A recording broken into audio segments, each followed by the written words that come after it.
Ideal exercises for kids. Today, a growing number of obese kids are on the rise, and this is something that people should be alarmed of because it leads to heart diseases and other medical problems in the future.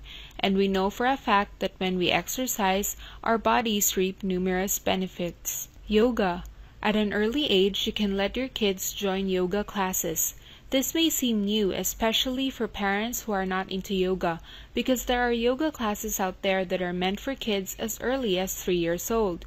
This could be an exercise that your kids can bring forth until they grow old. Walking.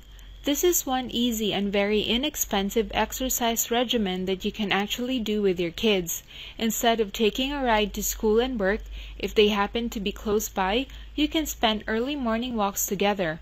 Or if your kids are old enough to cross the streets, you can let them walk to school along with their friends. Running.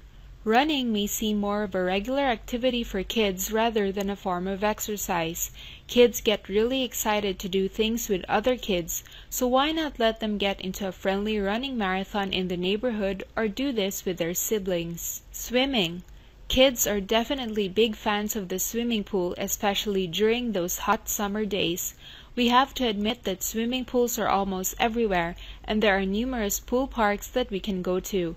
If you want, you can enroll your youngsters to swimming classes and make this a regular exercise for them. Dancing. If you notice that your kids love to dance, why not let them join a dance class? You can also let them watch DVDs that teach dancing for kids if you like. This not only allows them to exercise, but it also lets them enhance their talent. Until the next video, thank you for watching.